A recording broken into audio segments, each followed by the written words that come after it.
Welcome to Awaken the Mind, the NLP and Hypnosis Guide, hosted by David Uhas. You need to understand. If you can't, you must. And if You're listening to Awaken the Mind, the NLP and Hypnosis Guide, a podcast that inspires the curious to the professional to discover meaningful content and pursue their passions.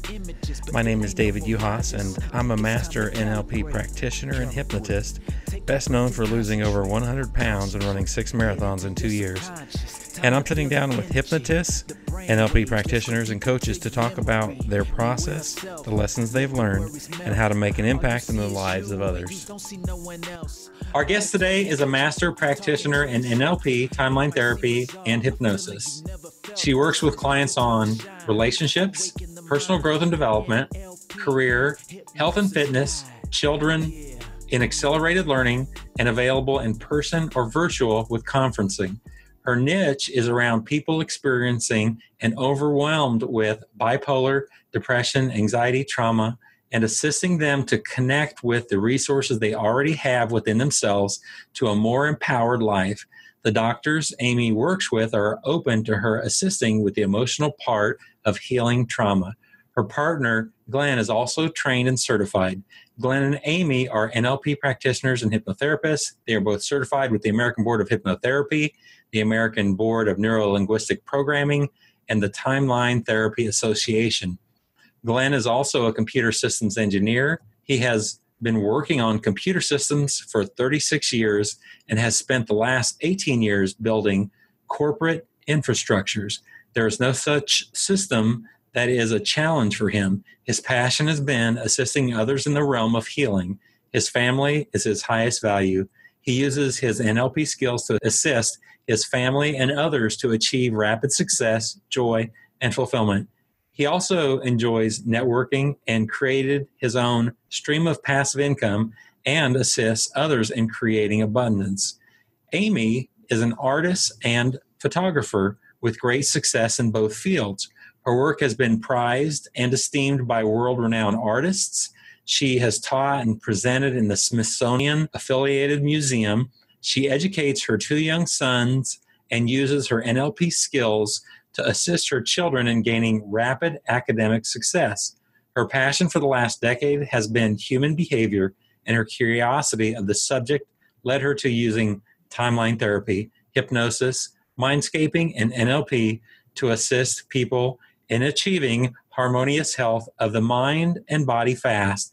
Please welcome our guest today, Amy Curran. All right. Hi. Hi, Amy.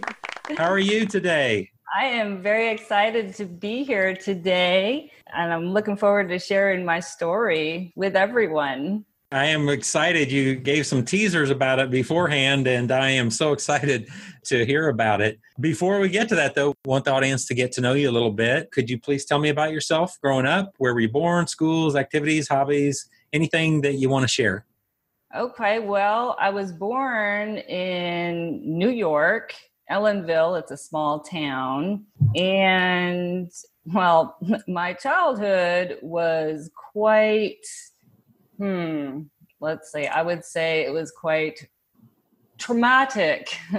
My father was a Vietnam vet. He survived the Tet Offensive. And my mother, she was quite the alcoholic. So my childhood had a lot of fighting and trauma in it. I'm very grateful that my father served his country. And I think sometimes a lot of military families don't discuss what happens at home after that event. Just growing up in that kind of hostile environment was very difficult for me as a young child. And my father, he left. He just really was not able to be there. And my mom wasn't able to take care of me either. So I wound up being raised by the state for a little while. And that was really interesting. It was an interesting experience. I learned a lot from that, and I grew from that.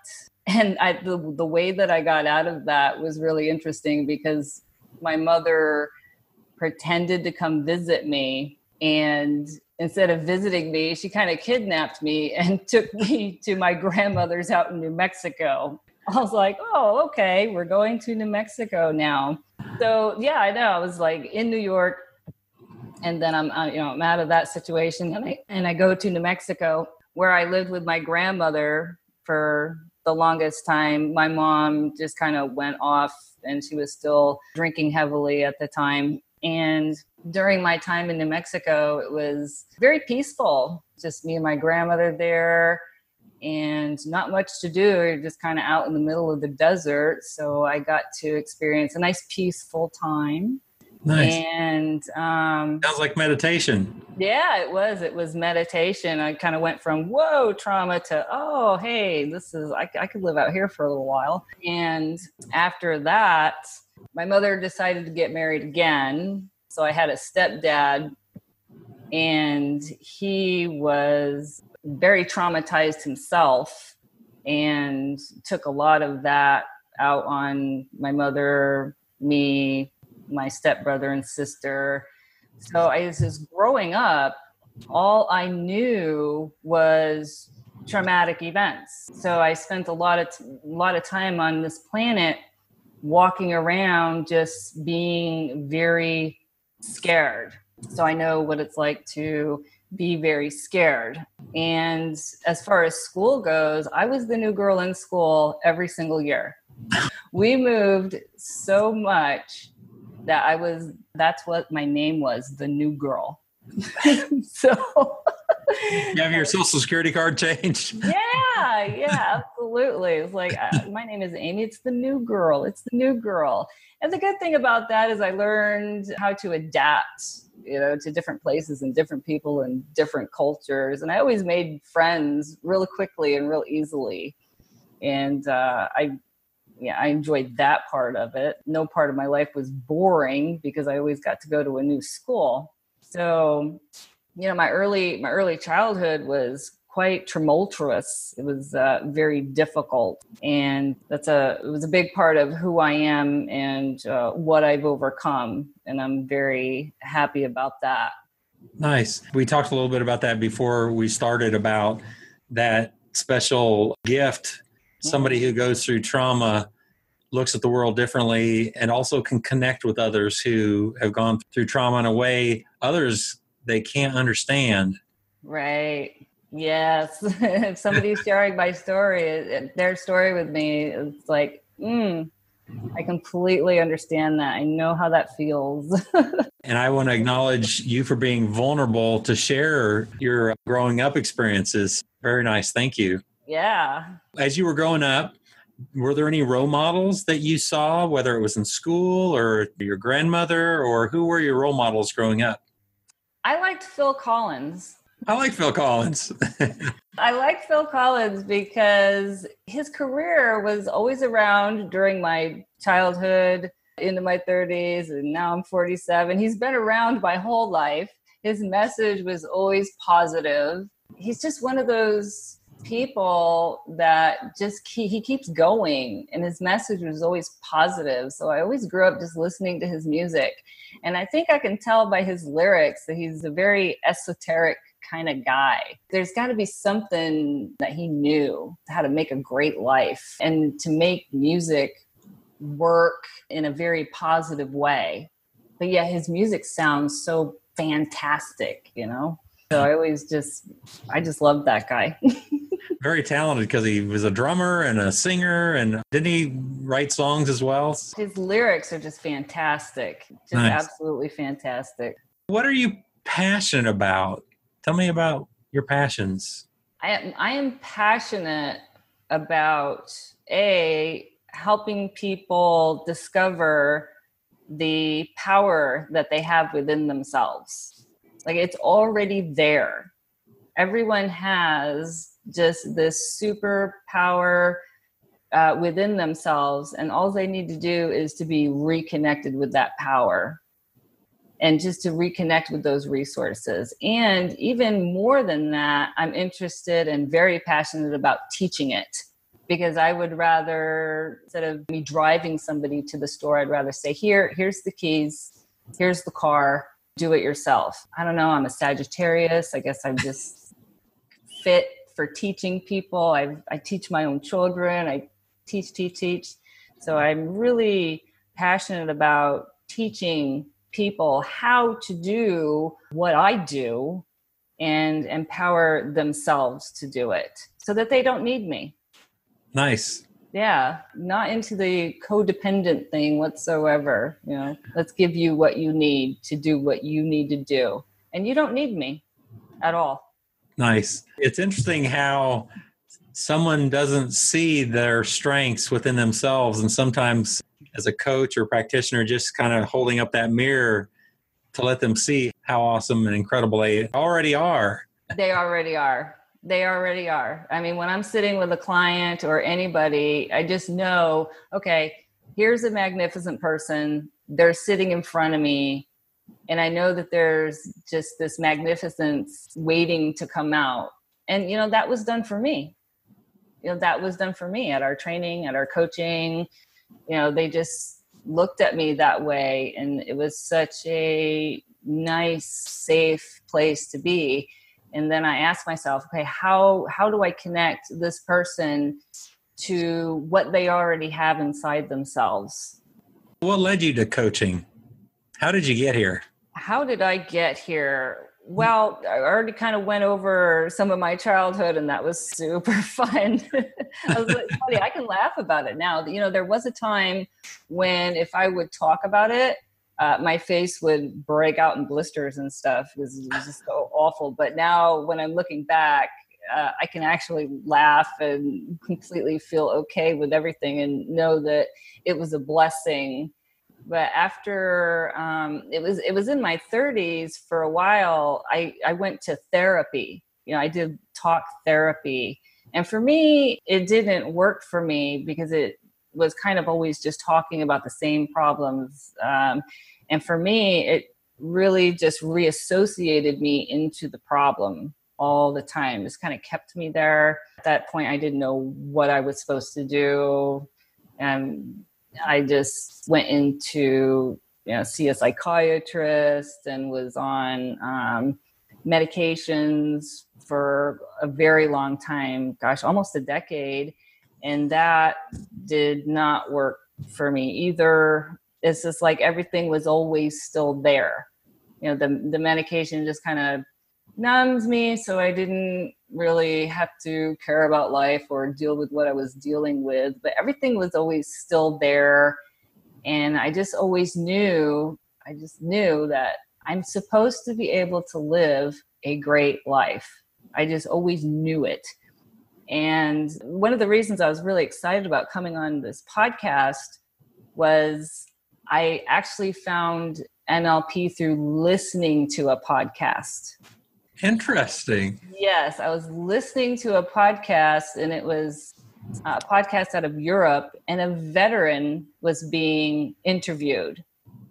And he said that he had dealt with his PTSD, which was what I was diagnosed with.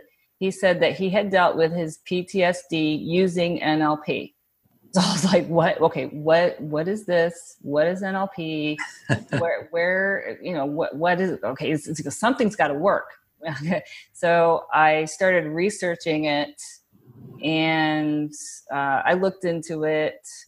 Of course, I didn't understand at the time how it worked, because you can read so many books or you can read about it on a website, but quite frankly, you really do need to be trained. And I found Ted James and learned about timeline therapy. And I almost didn't go because I was so housebound and scared. I thought, oh my gosh, I'd have to get on a plane. I would have to leave my house, and just, I was scared everywhere I went for the longest time. But I did it. I made the phone call. I picked up the phone, and I knew the moment that I picked up the phone that I was going. Now, at the time, I had no intentions of being a coach. I had no intentions of starting a business. I didn't even know if this would work. All I knew is I can't live like this anymore. I I want to live, I want to be on this planet and know what it's like to feel free and happy and be able to do what I want to do and not so stuffed down and constricted with fear all the time. I literally was just in a place where I could not live the way I was living anymore. So I got on that plane, and I didn't like get on that plane, but I did it. And I flew out to Vegas.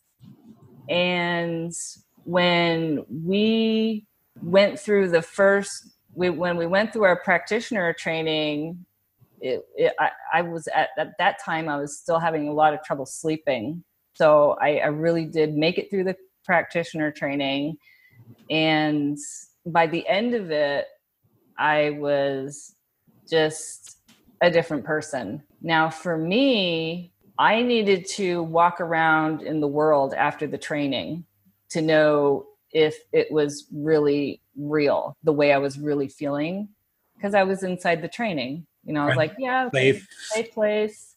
Yeah, I was still in a cocoon. Okay, so when I left the training and I walked into the Vegas airport, I just kind of stood in the middle of it and I was looking around and I wasn't scared. Nice. For the first time in my life on this planet, I was not scared.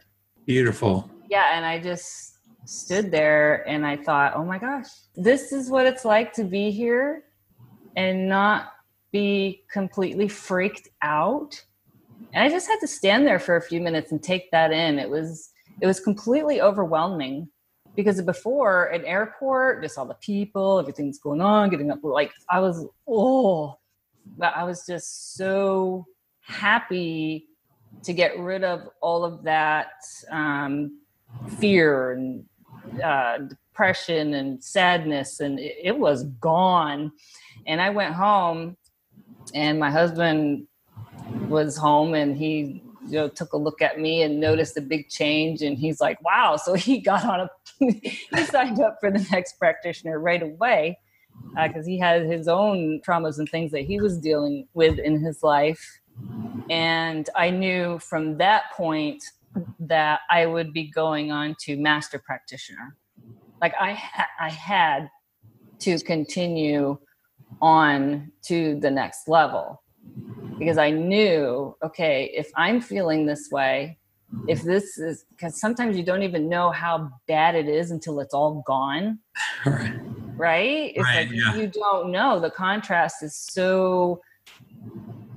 just so amazing to experience. Like I had to go on to the next level, and I had to, it was just a calling. Like you couldn't stop me from doing this. Yeah, you couldn't stop me from doing this. And I had to continue on to the next level, continue on to doing more work. And I knew that I wanted to, at that point, be able to work with other people. So at the beginning, I did not intend to be a coach, be anything. I just I got to help myself. Something I just wanted to share with the audience is that we were in training together, as you'd said, yeah. Both the practitioner and master practitioner. And we had done some work together as we pair up and do different things. And I'm a morning person. And I remember waking up real early because I'd either get on the treadmill or I'd go walk outside like 4 or 5 o'clock.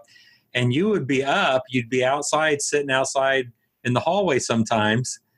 People who have not experienced this, that are not practitioners and trainers, to see somebody who, some people call it popping, where they pop out of their stuckness. And I almost didn't recognize you coming back with master practice. Because you were quiet and you were, but now you've got this, glow on your face and you're smiling and you're animated. Yeah. Is that Amy? And you're sharply dressed like a businesswoman. I'm like, oh my God, that is Amy. And it's funny you mentioned that, because when I was assisting at the last trainer's training, I was just talking to the students, and I was telling them about my story, and I was like, here, this is what I used to look like. I have a picture. And they're like, I can't even believe that was you. Like, yep, that was me. So yeah, yep, that was me. And, it just goes to show, no matter what kind of event that anybody has experienced in their life, it just could be the worst traumatic thing. We can always reconnect to what we already have inside of ourselves and become, just a more magnificent version of ourselves. And that's basically what I wanted to be, because I knew it was in there. I just knew. Like, I just needed some help getting to that again. Are there any other aha moments that you experienced before, during, or after? I would say when we went to Master Practitioner, I did my breakthrough session on health. And the biggest thing that helped with that was the parts integration. Because interestingly enough, because like I was always working on my health, trying to eat right, but I was always taking 2 steps forward and then 2 steps back, and it was never really consistent. And the interesting thing is, when we did a parts integration on that, a part of me wanted to die. Isn't that interesting? And that part was acting out and sabotaging everything that I was doing because it thought it would make me happy. Okay, so all the therapy that I ever had in the world, how could that have solved a problem with a parts integration? So as soon as the parts were integrated, my body went into parasympathetic. My hands have been warm ever since that day. Oh, wow. So there's nothing that is sabotaging my health.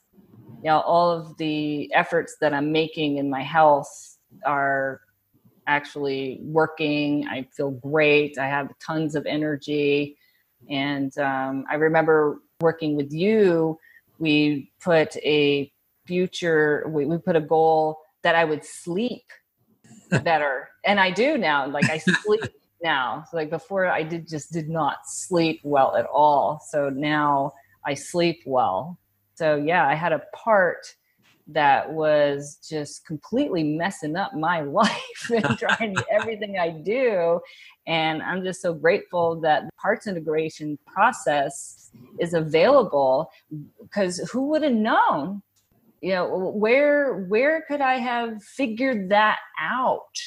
Right. It's just like, how do you know? Like, you want something and you really want something bad, but you don't even understand on an unconscious level what is messing it up. And thank God I had that parts integration, because that did it for me. That just did it for me. I'm so thankful to have that training with the NLP and that parts integration. I do hypnosis also. I went through the Elman training, and it's interesting. Somebody who's maybe smoking, that might be, even though it sounds bizarre, maybe it is that they don't want to live. Yeah. But they don't see it that way. They're torn between wanting 2 things. Very fascinating when those 2 things come together. They both have the highest intention. Yes, absolutely. I mean, who would have ever known? Because consciously, I'm like, I want to get better. I want to, I want to be healthy. And then unconsciously, I have this part. My hands were always cold. They were always cold. And then I remember everyone looking at me the next day, and they were commenting about, wow, you look so peaceful. You look so calm. And I was you have color in you. I mean, you have color in you. You are glowing. I used to be gray. Yes. That's right. Yes, I used to be gray. That's in the past. That's in the past. Yeah. Cool. Well, I am so glad that you are here today, and that you're sharing all this is just wonderful for someone out there maybe are experiencing similar challenges, to give them hope to get on and to be Yes. courageous. Yes. I know it's possible. I'm just curious about, I think anyone that's in coaching, and we read a lot of books. What are some of your favorite books? I love the self-motivation kind of stuff. How about you? What do you like to read or listen to if you do audiobooks? Right now, I'm really interested in metaphors. So I'm interested in the clean language. Clean language. What Yes. Can you share what that is? Clean language. Oh, wow. It's an understanding of metaphors and how they create change with people. So, I mean, even though I'm a coach and I'm a paid coach, everywhere I go, I'm working. Yeah, everywhere I go. So, if somebody tells me problem, I can deliver a metaphor and they don't even know that they were just helped. You can see the shift in them, or whether it's at the grocery store or whatever it is, at a homeschool co-op, or you just deliver this metaphor and you see the person just shift and they kind of walk away without their problem. And it's fantastic. So I love learning anything about how to use conversation purposefully and in a way that I can create changes just anywhere I go, at the pool, with children, with people. It's just a wonderful way to give back. So I'm really, really digging deep into metaphors right now. Nice. I like the metaphors as well. And it's interesting that when we talk about communication, 7% are words, and that words are so powerful. A really great book I read one time, Every Word Has Power. It was referred to me by a Canadian coach. It's amazing that through metaphors, somebody can maybe see, hear, and feel the future, the outcome. With metaphors, there's a lesson that maybe they didn't see previously, or hear or feel previously. Right. And the neat thing and the way a metaphor works is the person doesn't even realize it was about them. They walk away thinking, wow, she just told me a crazy story, but for some reason I feel better. But yeah, it was about you. You just didn't really know it because I did a good job delivering my metaphor. That's right. A real quick little trance creating. Mm-hmm. That's right. That's right. That's right. When you are not working, how do you rest and relax? What do you do when you're just kicking back? Go swimming. Awesome. Yeah, we're at the pool all the time. My boys and we're at the pool. Or I'm usually listening to an audio as well. And I listen to it in learning state so that I can absorb the information really good. I don't have to listen to it again. So I get the information the first time. Yeah. Just for fun, I'm going to ask you, maybe it's a metaphor. I don't know. What would be your first question after waking up from being cryogenically frozen for 100 years? Have they colonized Mars yet? Have they what? Oh, have they colonized Mars yet? Yeah, where's my house? Where's my beachfront property on Mars? They're like, actually, we shipped you to Mars. You're here already. Yeah, I woke up on Mars. That may be true. I'm pretty far out there. I mean, you have to be. You have to think really far outside the box because mediocrity does not get results. Absolutely. It really doesn't. It doesn't get results. I mean, we can keep doing the same thing over and over and over again, or we can, cross those boundaries of, okay, this is extraordinary and it works and I get results and it's the craziest thing I've ever heard. Okay, yeah, it works. The interesting thing about thought is the more complexity a mind can handle, the simpler the solution. Simple is good. Yeah, I mean, isn't NLP, isn't timeline therapy, isn't hypnosis such a simple solution? It's so simple that it sometimes can appear to be absolutely unbelievable. Absolutely. It's like it's right under your nose. Yep. But it only takes stepping right outside of the comfort zone to get it. Yes. Dave Ramsey, one of my big time heroes, Financial Peace University, one of the things he talks about early on, you don't want to be normal. Broke people are normal. he talks about that doing what nobody else is doing is what's going to lead you to be successful. To break through challenges, you have to think outside. Yeah, you do. And we need help to traverse our own levels of thinking. So even now today, if I'm dealing with something that is showing up in my experience that isn't working for me, yeah, I'm on the phone with the coach. So yes, the coach gets coaching because we're all human beings and we all have things that we're dealing with on a day-to-day basis. And yes, I get coaching because I know that I need that outside perspective to help me traverse my own logical level of thinking to get me to where I need to be. Yeah. So, yeah, I take care of myself really good with that.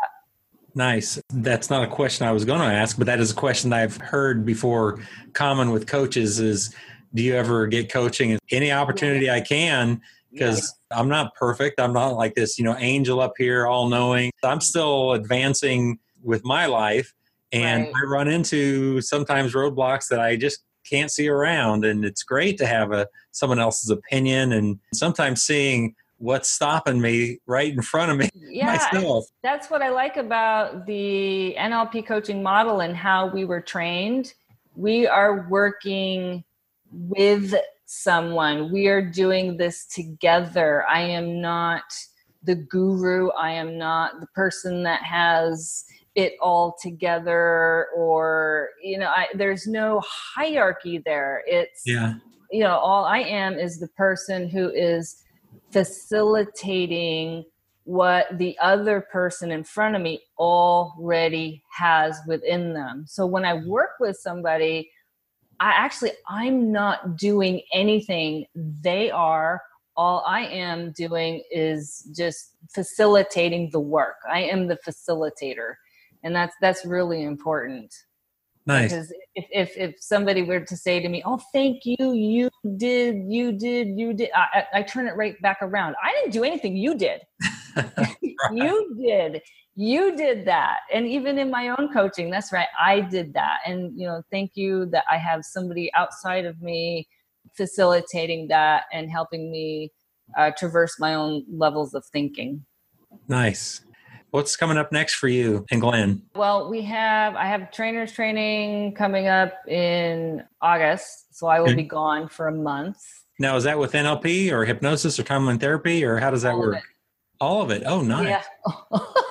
All of it. So when I come back, I already have a practitioner training scheduled. It's from September 2nd through 9th. So anyone who in the Atlanta area who would like to be certified in hypnosis, timeline therapy, neuro-linguistic programming to use any way that they choose is welcome to train with me.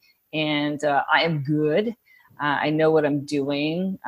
Yes, you are. Yes, I am. I know that. I'll vouch for you. Yeah, I am. And we have a workshop coming up this Thursday. We're doing this for our neighborhood, and that's going to be in the area of education. And of course, we'll be working with some people, one-on-one coaching from that, and getting them trained as well. So the kind of people who get NLP training, they could get it for themselves. There are people who just get NLP training for their own personal development, and they keep it to themselves and keep it a secret. There are people who get NLP training to help others, and that's what I like to see, or to help their family, their friends, just any. It's useful in any area of your life. In business, it's fantastic. I've done some business coaching. That's been fantastic for business and relationships. Oh my gosh. I used to have such a hard time with relationships. I was such a mess. Yeah. Rapport. It gets you everywhere. Yes, it's fantastic. And I love it. Yeah. Health too. People learn NLP and timeline therapy for health or sports performance too. So it's like there's something for everyone. Absolutely. That's what I like about it. Nobody really has to be boxed in at all. There's, the human nervous system is unlimited, and so is NLP. We could continue to study NLP forever. That's what I like about it. It's like a never-ending story, because the evolution of the human being is a never-ending story, and we're going to be doing so many different things with our minds. It's like, oh, what kind of pattern can we learn next? Right. What is this person doing in their head? I can't wait to find out. I'm curious like that. Absolutely. And NLP, of course, being study of excellence, and the early pioneers were looking at people who were doing things in an excellent way and trying to figure out what it was that they were doing in their head, and not just in their head, with their modalities, what were they seeing, feeling, hearing, and through that, being able to replicate it. Very fascinating stuff. Yeah, I loved the way I was able to break a board. Then I came home and taught my 8-year-old son how to break the board. And he did. He broke the board. He was like, oh my God, I'm so proud of myself. That was really cool. I was worried about that, actually, going there. Were you? I never, So was I. I was like, oh no, I've got to break a board. I can't do that. But yeah, we did. Within 5 minutes, we walked right up there and broke the board. And yeah, what did she say? It takes in martial arts six months to learn how to do that. Yeah. And then also, as soon as I got home, my son was 8 years old at the time, and his spelling list had the word window. Right, that's what he had to spell. Well, I came home and I said, I'm gonna use the accelerated learning techniques, and I'm going to ask him if it's all right if I teach him how to spell aeronautics backwards. He goes, sure. So I implanted it, in his head the way we were told. Right. And I looked at him. I said, spell it backwards. He looked at me like I was crazy. And I said, you can do it. I put the word in your head. It's there. He did. He spelled aeronautics backwards. Of course, he's 8 years old and he doesn't understand what kind of an advantage that is. Right. He doesn't care. All he wants to do is go play some Minecraft and get a spelling test. Yeah, there are other kids out there who can't spell aeronautics forwards, and you just spelled it backwards and forwards, and you're always going to remember how to do it. That's right. Yeah. Like, okay, Mom. That is really cool. I still use that peripheral vision to be present when I'm learning. Yeah, I keep my screen up in my audio recall, one of my screens on my computer. Oh, nice. Yeah, I got it up here. I'm also using that for trainers training too. It helps with everything. I did want to bring it back real quick to your experience, of course, with trauma, and then also assisting people who are going through emotional trauma and healing. Yeah. Is there anything that you can share about that? Something, somebody listening might be able to take away? No matter what you've been through, I know that you can get to the other side. Even if you've been on years of medication, even if you feel like there would be no hope, like this wouldn't work for me. I could never get over this. I could never get past this. I could never be the person that I want to be. I know that it is possible for everyone, no matter what they've dealt with. And it takes a lot of courage to step up and want to work past all of these things. But I know that no matter what your background is, what your education is, what your parents were doing, no matter what you've been through in the past, I know that everybody has in them the ability to connect with resources inside themselves that they didn't even know that they had, to be just a magnificent human being and find their purpose and share that with the world. Because I know that everyone has a purpose. Everyone has a reason that they're here. Everyone has a gift to share. with the world. And when you connect with that, that's when life becomes absolutely amazing and worth getting up for in the morning. You're happy to get out of bed and just, oh my gosh, I get to do this. And I went through all that to get here. Yay. Yeah. So yeah. I know. I just know. I've always known, like, no matter what you've been through, you can overcome it. I am. I did, I am, and I still am. Even my own work is still a evolution in process. Yeah. I'm still learning and still growing. And it sounds like, maybe this is from our pre-talk a little bit, that even though at the time it didn't seem like any kind of gift, but it became a gift to who you are now. Absolutely. I so appreciate you being here today to be able to share that story, because I know that there's people who are in a place that's not good, and to be able to see that there is this other side. Yes, that's important. I mean, I take a look around, and sometimes I still see people struggling with PTSD, or I've had somebody come up to me a few weeks ago. I was diagnosed with bipolar disorder, and I just know that we can connect you to resources within inside yourself that you didn't even know that you had. And when you find those, it's overwhelming. It's absolutely overwhelming to find out, oh my gosh, I was always that powerful.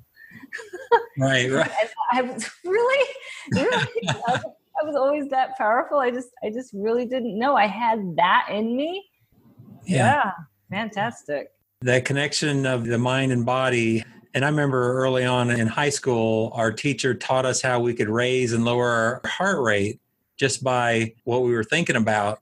And that's not even the tip of the iceberg of what you can do, how you can create change, not only in your mind, but in your body and your body chemistry. Oh, yes, absolutely. Absolutely.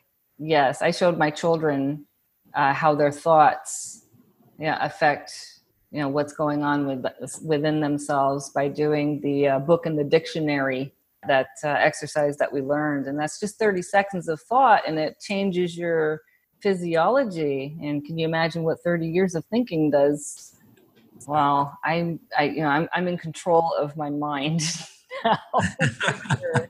It was a runaway. It used to be on a runaway bus, but no, I'm in control. I'm in the driver's seat now. How can people get a hold of you, whether Facebook, website, or email, phone number, whatever you want to share? You can contact us at www.2, and that is the number 2empoweryou.com, or you can call at 678-848-4220. And if I don't answer the phone, it's because I'm working, and I will get back to anybody right away. Or you can reach me on Facebook. I'm on Amy Curran. You can send me a friend request. I'm always available. Okay. And that's Amy, Curran. Yes. Okay. And also, I will include with the podcast the resources that you just mentioned also, or any other notes that we might include from today's show. Is there anything else that I missed or you'd like to add before we go? I just know my claim to fame is anything's possible. I have always said that. I just know that anything's possible. That's right. Yeah, I'm a Sagittarius. You cannot tell me it can't be done. I'll tell you, no, there's a way that it can be done, and anything's possible. And we just got to figure out how to do it. Thank you for being here today. And you look wonderful. You have come to life, glowing. Thank you. Thank you, Amy. All right. Thank you for joining us today with Awaken the Mind, hosted by David Juhas. Awaken the mind, you need to understand. If you can't, you must, and if you must, you can. Now that I got you, let me put you in a trance. Got you feeling hypnotic, your mind, let me massage it. Your thoughts are getting quiet, your stress subsiding. You starting to see images, but it ain't no mirages. Think it's time to calibrate. Take a breath and concentrate. concentrate. Get into your subconscious, time to feel the energy, the brain waves, let's go deep into your memory. Beware of self, let the worries melt. All you see is you and you don't see no one else. Auditory digital, talking to yourself. It might seem bizarre, a feeling you never felt. This is your time to shine. Awaken the mind, the NLP and Hypnosis guide. Yeah.